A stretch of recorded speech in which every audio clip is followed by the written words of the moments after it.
Why'd you sell our dream house without me? My wife and I had plans. Robert screamed those words at me with a fury I had never seen in his eyes. Not when his father died, not when he got divorced, not ever. The hallway lights flickered as he slammed his fist against my new condo's doorframe. Christine wept behind him, clutching her chest as if her heart were about to give out. But I just reached up, adjusted my ruby necklace with steady fingers, and said calmly, "There's something else you should know, and you're not going to like it." As the words left my mouth, I watched my son's face change. First confusion, then fear, then that tremor in his hands that only appears when someone feels the ground crumbling beneath their feet. "But Mom," he stammered, his voice cracking like broken glass. "Christine and I, we had plans. We were going to build our future there. How could you?" And right then, in that precise moment, I knew I had won. Because for years, I was the one who trembled. I was the one who begged. I was the one who lived in fear of disappointing my own son. But that woman doesn't exist anymore. My name is Evelyn Chapman. I'm 65 years old. And until 6 months ago, I was invisible. Invisible to my son, invisible to my daughter-in-law, and invisible even to myself. I lived in a modest 3-bedroom house that my late husband and I bought 35 years ago. It wasn't grand. The roof leaked when it rained hard. The furnace made odd grinding noises in winter. But it was mine. It was the only place in the world where I still existed as something more than a ghost drifting through someone else's life. My husband Richard passed away 7 years ago. A sudden heart attack in the garden, pruning his beloved roses. No warning, no goodbye. And since that day, my life had become a silent ritual. I woke up at 6 in the morning, brewed coffee in the same old French press that Richard bought me for our anniversary. I swept the floors, watered the plants, looked out the window at his roses. I didn't even know what I was waiting for. Robert was my only child, my only family left in the world. After his father died, I thought we would grow closer. I thought he'd visit more often, that he'd call to check on me, that maybe, just maybe, he'd sit with me for more than 20 minutes without checking his phone. But no. Robert had his life. He had Christine. He had his career, his circle of friends, his ambitious plans, and I was just an item on his calendar. A quick phone call every 2 weeks. A perfunctory visit on holidays. Nothing more. At first, I tried not to take it personally. I told myself it was natural, that children grow up and create their own lives, that I couldn't be possessive. But loneliness is a suffocating thing. It presses down on your chest like a weight, crushing you slowly, so gradually that you don't even notice until you can barely draw breath anymore. Robert's visits were always identical. He'd knock twice, walk in without really seeing me, and settle on the couch with his phone already in his hand. "Hey, Mom. How are you doing?" "I'm well, sweetheart." "And you?" "Good. Busy at work." Then silence. That unbearable silence filled only by the buzz of his phone notifications. I'd offer him tea. He'd say he didn't have time. I'd ask about Christine. He'd answer in half sentences. I'd try to tell him something about my week, about the neighbor's new puppy, about anything, and he'd glance at his watch. He always glanced at his watch, as if every moment with me was time stolen from his real life. But I smiled. I always smile because he was my son, and a mother doesn't give up. A mother keeps trying even when it tears her apart, even when she's invisible. Christine was different, or at least she pretended to be at first. When Robert first brought her home 5 years ago, she smiled constantly. She hugged me, called me Mama Evelyn in a honeyed voice, and brought me scented candles from expensive boutiques. And I, so starved for connection, so desperate for family, let myself believe her.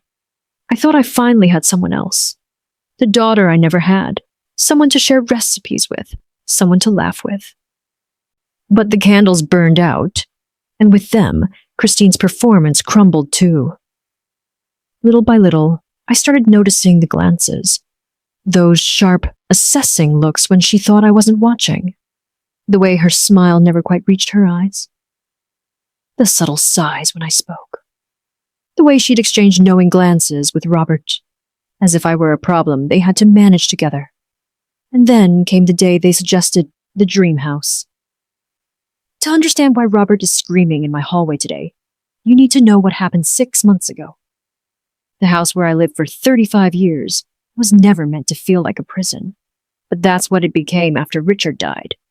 Every morning, the routine was the same. 6 o'clock, the alarm would buzz. I'd shuffle to the kitchen in my slippers, the floorboards creaking beneath my feet in that familiar way that used to comfort me, but now only reminded me I was alone. I'd fill the French press with coffee grounds, boil the water, wait for it to steep. 4 minutes exactly, just the way Richard liked it. Except Richard wasn't there to drink it anymore. I'd sweep the kitchen floor, even though it was already clean. I'd wipe down counters that had no stains. I'd look out the window at the roses, watching them bloom and wilt, marking time I couldn't account for. Some days I'd realize I'd been standing there for an hour, staring at nothing, waiting for something I couldn't name. The silence was the worst part. After Richard's funeral, after the neighbors stopped bringing casseroles, after the sympathy cards stopped arriving, the silence moved in like a permanent guest. It filled every room, pressed against every wall, sat beside me at the dinner table where I ate alone every single night. I thought Robert would fill that silence. I thought losing his father would bring us closer. That grief would remind him I was still here, still his mother, still someone who loved him more than anyone else in the world ever could. But grief works differently for everyone, I suppose. For me, it made me smaller. For Robert, it made me invisible. His calls came every 2 weeks, like clockwork, always on Sunday afternoons. They lasted exactly 2 minutes, maybe 3 if I was lucky. Hey, Mom. Just checking in. How are you? I'm fine, sweetheart. I've been... That's good. Listen, I'm swamped at work this week, but I'll call you soon. Click. I'd hold the phone after he hung up, staring at the screen, wondering if I'd said something wrong, wondering if there was a magic combination of words that would make him stay on the line just a little longer, wondering why I always felt like I was bothering him simply by existing. The visits were even harder. Once a year, maybe twice if Christine felt generous, they'd come for Christmas or Thanksgiving. Robert would walk through the door with his shoulders already tense, his eyes already searching for the exit. He'd sit on the edge of the sofa, never relaxing, never settling in. I'd cook his favorite meals, the ones he loved as a child, but he'd barely touch them. Not really hungry, Mom. We ate on the way. Christine would sit beside him, perfectly polite, perfectly pleasant, and perfectly cold. She'd compliment the decorations I'd spent days arranging. She'd thank me for the gifts I'd saved months to afford. But her eyes told a different story. They swept over my worn furniture, my outdated curtains, my modest life, and found it all lacking. I saw the way she touched things with just her fingertips, as if afraid something might rub off on her.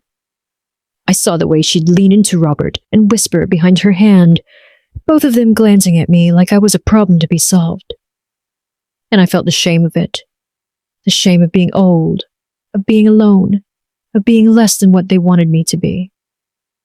I felt the shame of needing them more than they needed me, of counting down the days until their visits, and then watching them count down the minutes until they could leave. But I smiled. God help me, I smiled. I pretended not to notice Christine's barely concealed disgust. I pretended not to hear Robert's sighs. I pretended that this was enough, that crumbs of attention were better than nothing at all, because they were all I had. Then one Sunday afternoon, 6 months ago, they called together, both of them on speakerphone, their voices bright with excitement. Mom, we've been thinking, Robert began. That house of yours is getting old. It needs work, and you're there all alone. We think it's time for an upgrade, Christine chimed in, her voice dripping with false concern. Something newer, bigger. We found the perfect place. My heart lifted for just a moment. They were thinking of me. They cared. It would be big enough for all of us, Robert continued. We could all live together, like a real family. And there it was. The dream house. Their dream, wearing the mask of mine. The visits started coming more frequently after that phone call. Suddenly, Robert had time for me. Suddenly, Christine wanted to spend weekends at my house. I should have known better. I should have seen it for what it was. But when you've been starving for attention, even poisoned bread tastes like sustenance. They arrived that first Saturday with Christine carrying a leather portfolio stuffed with papers. She spread them across my dining table with theatrical flourish. Printouts from Pinterest, paint swatches in shades of gray and cream, floor plans with rooms marked and remarked in red pen. Look at this kitchen, Mama Evelyn, she cooed, pointing to a glossy photo of marble countertops and professional-grade appliances. Imagine cooking in a space like this. And this master suite? It's practically a spa. I looked at the images, trying to feel the excitement she clearly expected from me. But something felt wrong. The house in the photos was beautiful, yes, but it didn't look like a place for a 65-year-old widow. It looked like a place for a young couple building their future. It's lovely, I said carefully, but it seems quite large for just me. That's the beauty of it, Robert jumped in, his voice animated in a way I hadn't heard in years. It's big enough for all of us. We'd all live together. You wouldn't be alone anymore, Mom. The words should have warmed me. Instead, they left me cold. Over the following weeks, the pressure built like water behind a dam.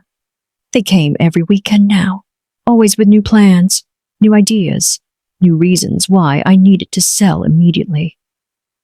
The market is perfect right now, Robert insisted, pacing my living room like a lawyer making closing arguments. Your house will sell fast. We can't miss this window. Christine nodded along, her fingers flying across her phone screen. I've already contacted 3 real estate agents. And look. She turned her phone toward me, showing me a video tour of the dream house. The sellers are motivated, but we need to move quickly. I noticed she said, we. The plans grew more detailed, more invasive.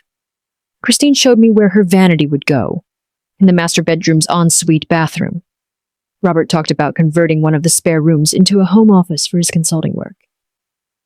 They discussed paint colors, furniture arrangements, which walls they'd knock down to create an open-concept living space. Don't you think we should wait until we actually buy the house before planning renovations? I asked one afternoon, my voice smaller than I intended. We're just getting prepared, Mom, Robert said, dismissing my concern with a wave. You know how important it is to have a vision. But it was their vision, not mine. Every detail, every choice, every plan revolved around what they wanted, what they needed, what would make them comfortable. When I suggested keeping my late husband's study intact, Christine wrinkled her nose. That room gets the best natural light. It would be perfect for my yoga studio. When I mentioned wanting a small garden for Richard's roses, Robert shook his head. Gardens are too much maintenance, Mom. You're not getting any younger. We'll do low-maintenance landscaping. The unease in my stomach grew with each visit, but I pushed it down. I made excuses for them in my mind, rehearsed justifications like prayers. They're my family. They're trying to help. Maybe living together will bring us closer. Maybe this is what I need.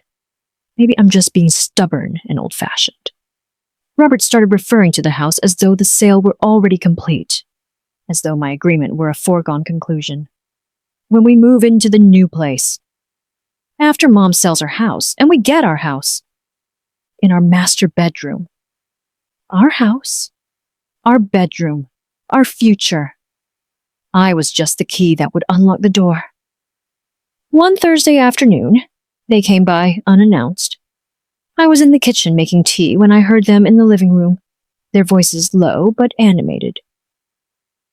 I was about to call out, to let them know I was there, when I heard Christine's words stop me cold. I still can't believe she's hesitating. It's not like she needs all this space. I know, Robert sighed, but she's attached to the place. We just need to be patient. Patient? Christine's voice sharpened. Robert, that house is worth at least $400,000. We could have the down payment and enough left over for renovations. Your mother is old. She won't last long enough to even enjoy it. Why should that equity just sit there? The teacup in my hand trembled. I set it down carefully, silently, afraid the slightest sound would shatter me completely. Won't last long enough. Those words echoed in my head, drowning out everything else. Not concern for my well-being. Not love. Just a cold calculation of how much longer they'd have to wait for their inheritance. I stood frozen in my kitchen, the place where I'd made breakfast for my son every morning of his childhood, where Richard had kissed me goodbye on ordinary Tuesday mornings, where I'd celebrated birthdays and grieved losses and lived an entire life.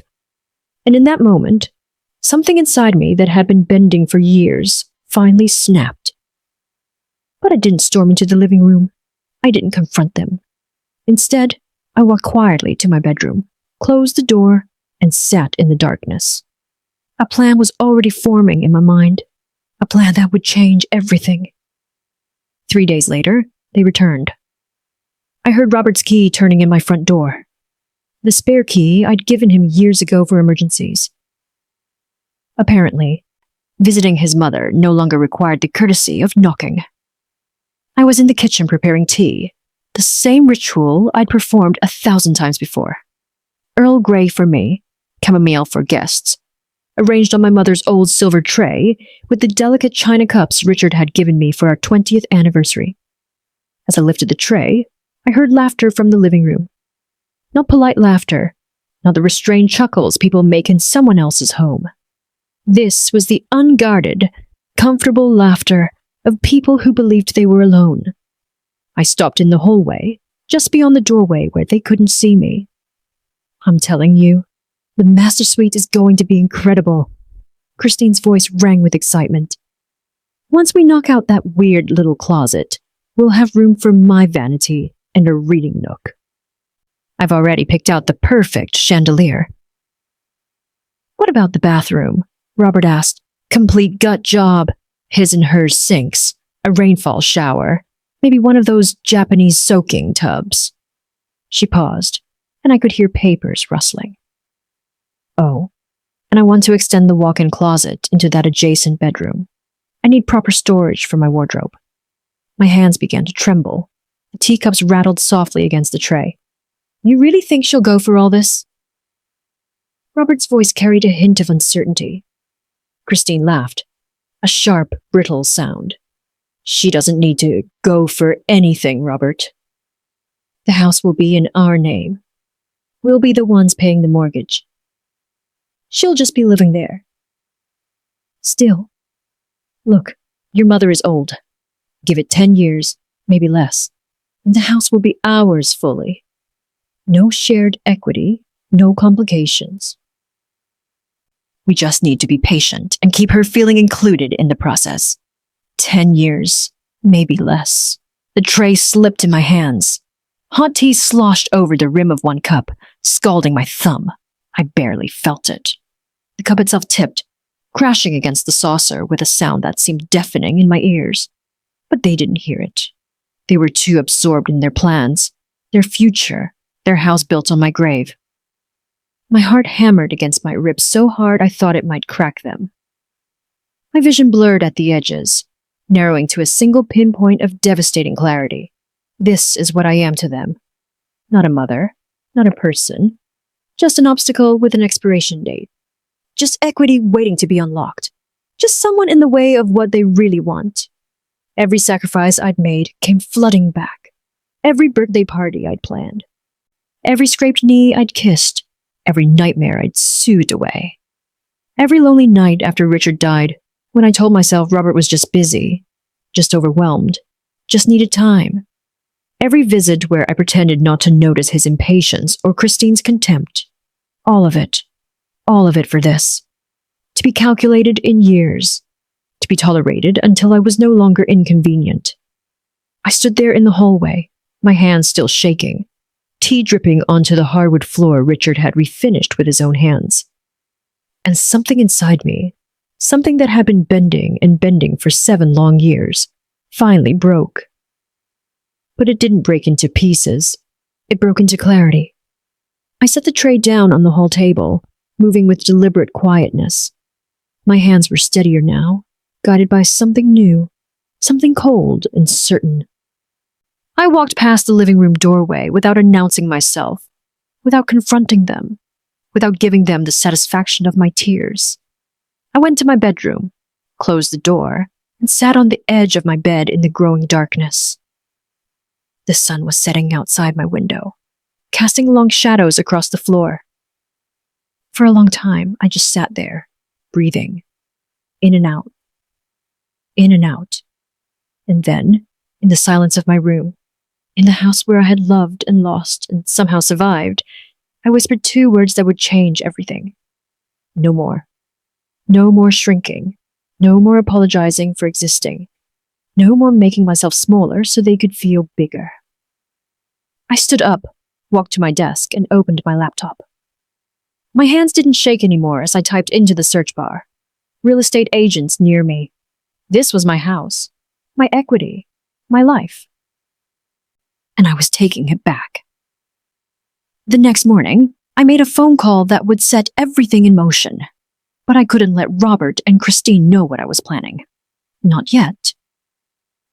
If you want to see how Evelyn reclaims her power, subscribe and hit like, because what happens next will change everything.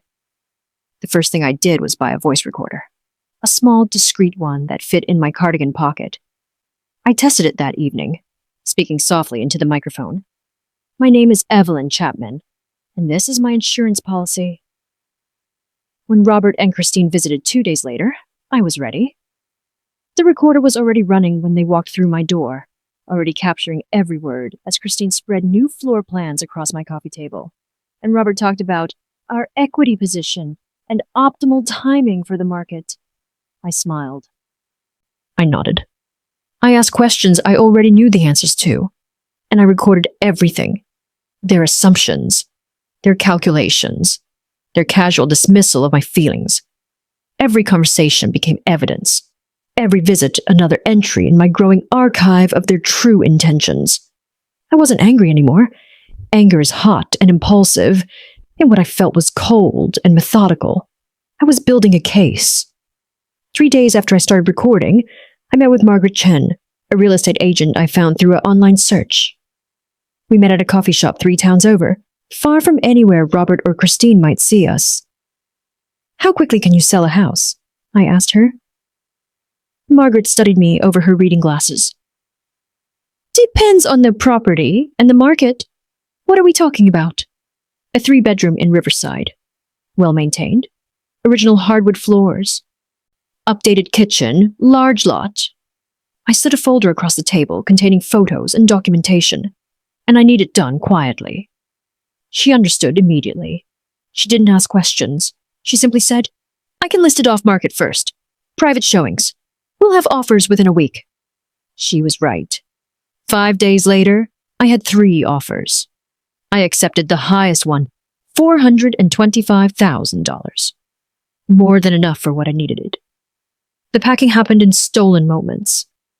When Robert and Christine thought I was at the grocery store, I was actually sorting through decades of memories, deciding what came with me and what stayed behind. I worked in careful increments, a box here, a drawer there, nothing obvious enough to raise suspicion. Richard's study was the hardest. I packed his favorite books, his reading glasses, the photo of us on our wedding day. The roses from the garden, I couldn't take those. But I pressed one between the pages of our photo album, a small piece of beauty to carry forward. I found a condo in the art district, a place I'd driven past 100 times but never imagined it could be mine. Top floor, large windows flooding the space with natural light, a small balcony overlooking a tree-lined street. It was smaller than my house, simpler, but it felt like breathing after years of suffocation. I signed the papers in Margaret's office. The pen felt heavy in my hand, weighted with finality. "Are you sure about this?" Margaret asked gently. I thought about Robert's impatient sighs, Christine's calculating eyes, the words, 10 years, maybe less. I've never been more sure of anything. The movers came on a Tuesday morning. I'd chosen the date carefully. Robert was traveling for work. Christine had a yoga retreat. The timing was perfect. They worked with efficient precision, loading boxes and furniture into the truck while I walked through empty rooms one last time. 35 years of life reduced to rectangles on a moving manifest. But I didn't feel sad. I felt light. By 3 o'clock, the house was empty. Completely, utterly empty. Just bare walls and echoing floors, and the ghosts of a life I was finally leaving behind. I left the keys on the kitchen counter with a single envelope addressed to Robert. Inside, a brief note. "The house has been sold. The proceeds are mine. Don't contact me until you're ready to apologize." "Mom." Then I locked the door and walked away. Robert showed up the next morning with a remodeling crew in tow. I know because Margaret called me, barely containing her laughter. "Your son is standing in an empty house, looking completely shell-shocked. The contractor keeps asking him where the furniture is." I could picture it perfectly. Robert's confusion turning to panic. His phone pressed to his ear as he called me again and again. The realization slowly dawning that I hadn't just moved furniture. I'd moved on. I didn't answer his calls. Not that day, not the next. I sat in my new condo, surrounded by boxes I was actually excited to unpack, and let him sit in his shock. For the first time in 7 years, I felt powerful. Robert's calls turned desperate. Christine's texts turned vicious. But I wasn't the same woman anymore. If you want to see what happens when they finally track me down, please subscribe and like. The confrontation is coming. And it's everything. My phone rang 37 times that first day. I counted. Each call from Robert, each one more desperate than the last. I let every single one go to voicemail. The messages started calm. "Mom, call me back. I'm at the house and something's wrong." Then confused. "Mom, where's all the furniture? What's going on?" Then panicked. "Mom, please. I don't understand. Just talk to me." And finally, angry. "This is ridiculous. You can't just disappear. Call me back right now." But I could disappear. I just did. The text from Christine started an hour later, and they had none of Robert's restraint. "How could you do this to us? We had plans. We had a future. You've ruined everything. I hope you're happy. Robert is devastated. This is so selfish." I read each message with detached interest, as if I were reading about strangers. The words that would have shattered me a month ago now bounced off harmlessly. I was no longer the woman who absorbed their disappointment like it was my responsibility to fix. I blocked Christine's number. Then I turned off my phone and made myself a cup of tea in my new kitchen, where the afternoon light streamed through windows that were mine, paid for with my money, in a space they had never contaminated with their expectations. For 3 days, I existed in blissful silence. I unpacked boxes. I arranged furniture. I hung Richard's favorite painting, a landscape of rolling hills, above my reading chair. I walked to the corner cafe and ordered a cappuccino without apologizing for taking too long to decide. I smiled at strangers. I breathed. On the 4th day, there was a knock at my door. I looked through the peephole and saw Christine standing in the hallway, her face carefully composed, a bouquet of flowers in her hands. The expensive kind from the boutique florist, not the grocery store variety she used to bring me. I considered not answering, but curiosity won out. I wanted to see what performance she'd prepared. I opened the door, but didn't invite her in. "Mama Evelyn," she breathed, and her eyes were already glistening with tears. "Oh, Mama Evelyn, I'm so sorry. Can we please talk?" "About what?" My voice was pleasant, Neutral. I leaned against the door frame, making it clear she wasn't crossing my threshold. About everything. About the misunderstanding. She held out the flowers like a peace offering. I've been so worried about you. We both have. Robert is beside himself. Is he? It wasn't a question. He feels terrible about how things were left. We both do. She dabbed at her eyes with a tissue she'd somehow produced from her pocket. I know we got carried away with the planning. We just wanted to help you, to make sure you weren't alone. And maybe we didn't think about what you wanted. The performance was almost impressive. The trembling lip, the careful tears that didn't smudge her makeup, the vulnerable slope of her shoulders. She'd practiced this. You're right, I said softly. You didn't think about what I wanted. She brightened, sensing an opening. I know, and I'm so sorry. But we can fix this. We can find a different house, make different plans. Plans that include your input. I want us to have a real mother-daughter bond, you know? I never had that with my own mother. And Christine. I said her name quietly, but with enough weight that she stopped mid-sentence. I have recordings. The tears dried up instantly. What? Recordings of every conversation we've had over the past 3 weeks, including the one where you said I wouldn't last long enough to enjoy the house, that I was just equity waiting to be unlocked. I smiled, and it felt good. You were very eloquent, actually, very clear about your intentions. Her face transformed. The mask didn't slip, it shattered. Her eyes went hard and cold, her mouth twisting into something ugly. You recorded us! That's illegal. Actually, it's not. Single-party consent state. I checked.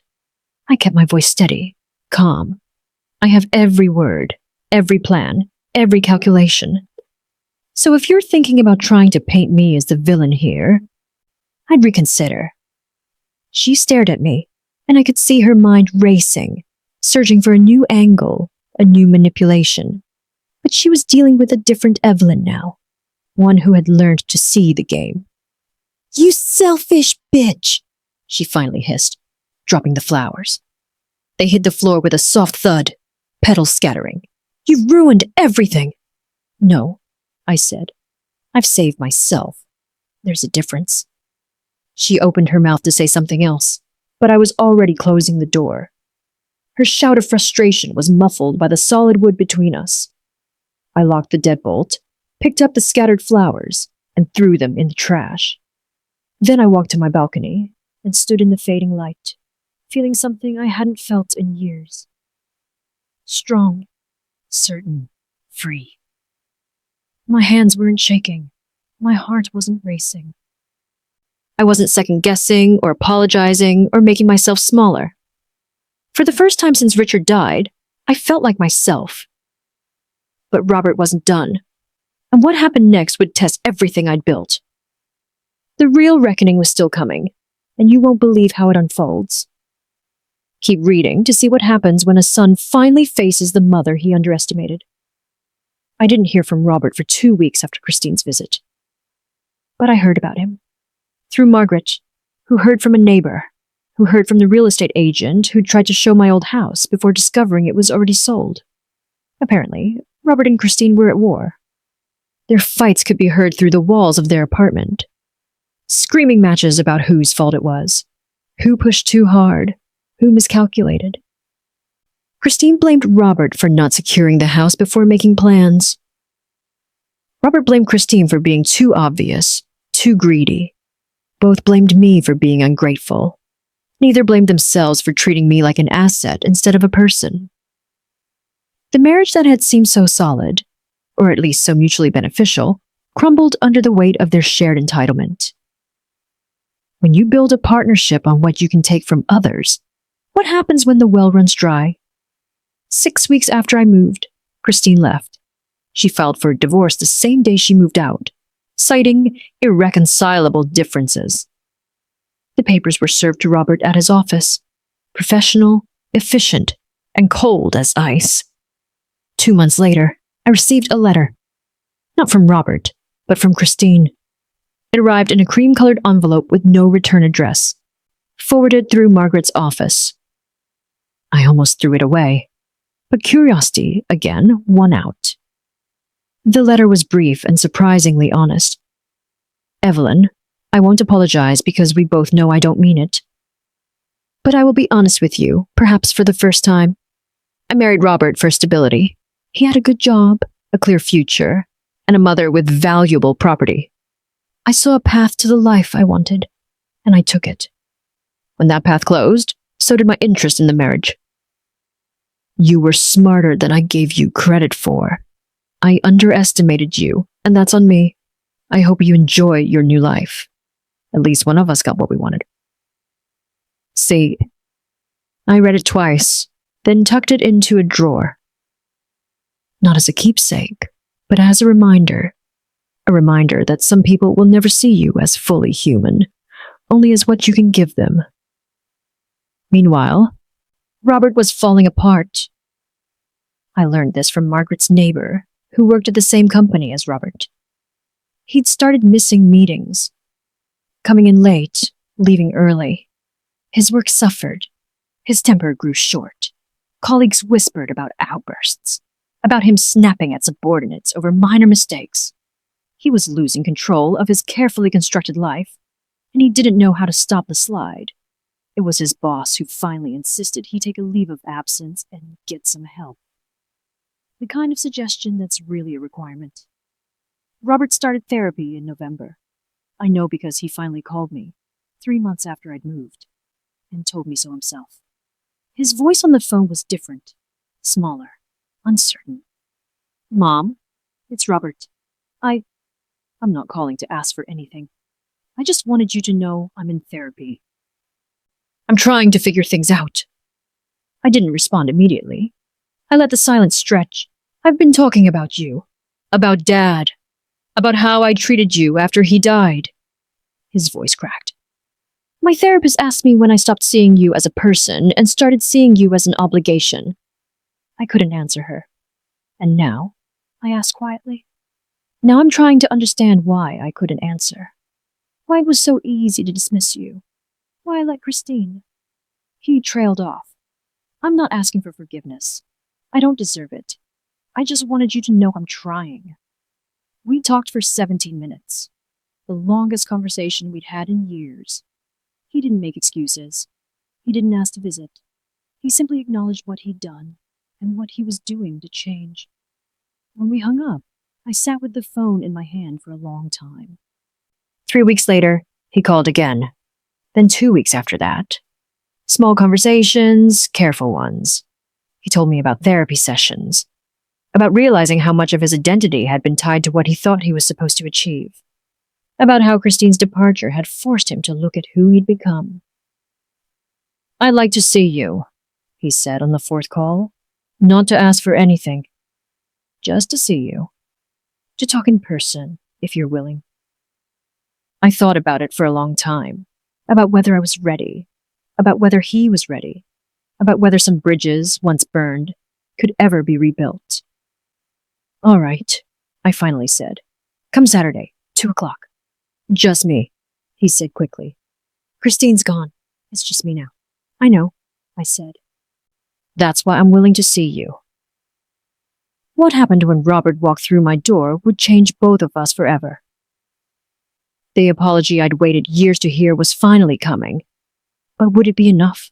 Don't miss the next chapter to find out.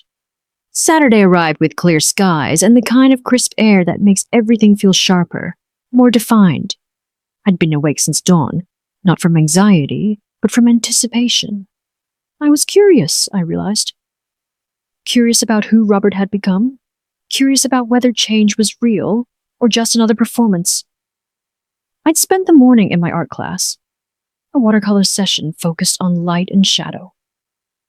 6 months ago, I wouldn't have believed I'd be spending my Saturday mornings painting alongside strangers who'd become friends. But here I was, learning to mix colors, to let brushstrokes flow, to create something beautiful from blank canvas. My painting, a landscape of rolling hills at sunset, now hung above my dining table, next to 3 others I'd completed. Maria, my instructor, said I had a natural eye for composition. I wasn't sure about that, but I knew I'd found something I'd lost decades ago. Joy in creating, joy in trying, joy in the simple act of making something mine. When I returned home, I changed into the emerald dress I'd bought last month. It had an elegant off-shoulder cut that would have seemed too bold for the old Evelyn, too attention-seeking, too much. But this Evelyn liked the way the fabric caught the light. I fastened Richard's ruby necklace around my neck, the one he'd given me for our 30th anniversary. I'd stopped wearing it after he died, unable to bear the weight of memory. Now I wore it as armor, as a reminder of love that had been real. At precisely 2 o'clock, there was a knock at my door. Soft, tentative. Not the demanding pound of 6 months ago. I opened it to find Robert standing in the hallway, and for a moment I barely recognized him. He looked smaller somehow, though his height hadn't changed. Thinner. Tired. He wore a simple sweater and jeans, not the expensive business casual he usually favored. In his hands, he held a modest bouquet of white roses, Richard's favorite. "Hi, Mom." His voice was quiet, almost hesitant. "Hello, Robert. Come in." He stepped inside and stopped, looking around at my space with something like wonder. "This is beautiful. It's so... you." I wasn't sure what he meant by that, but I chose to take it as a compliment. "Would you like some tea?" "I'd love some." We moved to the small sitting area by the windows. He sat carefully, as if afraid he might break something, while I prepared the tea. Earl Grey, the way I liked it. No more asking what others wanted first. When I handed him his cup, our eyes met, and I saw something I hadn't seen in years. Uncertainty. Vulnerability. Robert, who had always been so sure, so confident in his trajectory, looked lost. "I've been practicing what to say," he began, his hands wrapped around the warm cup. "My therapist told me to write it down, to be clear and specific. But now that I'm here..." He trailed off, set the cup down, and looked directly at me.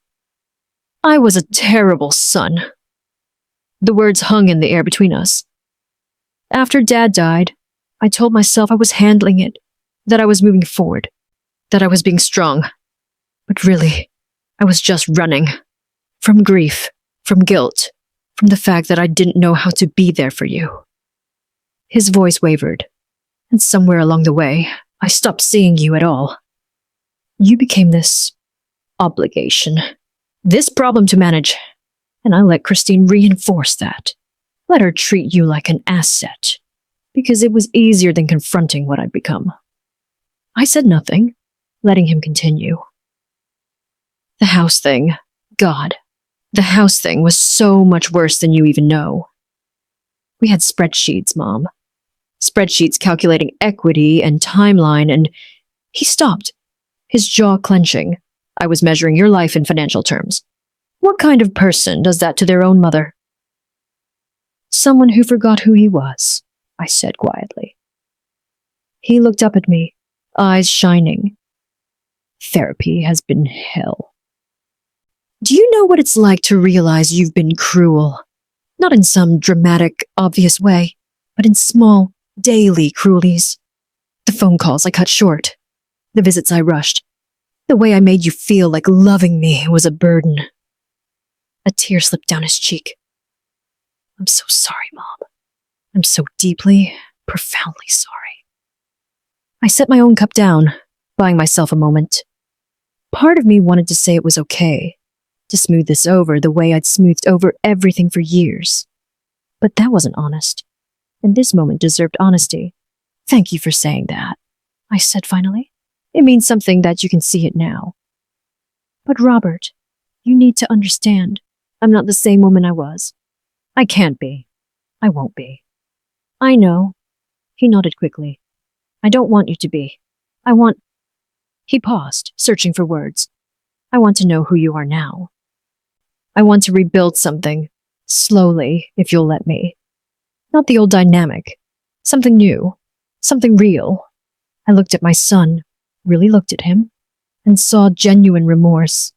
Saw someone who had broken and was trying to reassemble the pieces into something better. It didn't erase the hurt. It didn't undo the loneliness of the past 7 years. But it was something. We can try, I said. But there are boundaries now. I won't be taken for granted again. I won't make myself small for anyone's comfort. And if you slip back into old patterns, I will walk away without hesitation. I understand. He wiped his eyes. I wouldn't expect anything less.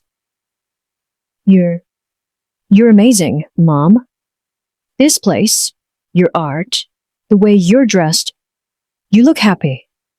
Really happy. I don't think I've seen that since before Dad died. I am happy, I said, and realized it was true. I'm finally living for myself. We talked for another hour. Not about the past, but about the present. I told him about my art classes, about Maria and the other students. He told me about therapy, about the hard work of unlearning entitlement. When he stood to leave, we both lingered at the door. Can I hug you? He asked. I nodded. The embrace was gentle, tentative, but real. When he pulled back, his eyes were red but clear. I'll call you next week, he said. If that's okay. That's okay. I watched him walk down the hallway, shoulders slightly hunched, a man humbled by his own reckoning. The door closed, and I returned to my windows, to the light streaming in, to the life I'd built from the ashes of the old one. He was changed. Whether that change would last, only time would tell. But I knew one thing with absolute certainty. I would be fine either way. Evelyn's journey was nearly complete, but one final transformation awaited. The moment she would fully step into who she'd become. Stay with us for the powerful conclusion that will leave you inspired. 3 months after Robert's visit, I stood in front of my bedroom mirror, adjusting the clasp on my ruby necklace. The woman looking back at me was someone I was still getting to know, but I liked her. She had lines around her eyes from laughter, not worry. She wore emerald green without apology. She stood straight, shoulders back, chin up. She looked like someone who mattered. My art class had become the highlight of my week. Wednesday mornings at 10, Maria's studio filled with natural light and the quiet scratch of pencils on paper, the soft swish of brushes in water. I'd progressed from hesitant beginner to someone who could capture light and shadow, who understood how colors spoke to each other. But more than that, I'd found community. Found women like me who were learning to bloom in seasons they'd been told were only for withering. Last week, a new student joined our class. Her name was Dorothy, 72, recently widowed. She sat in the corner with her supplies untouched, staring at the blank canvas as if it were an accusation. I recognized that look. I'd worn it myself not so long ago.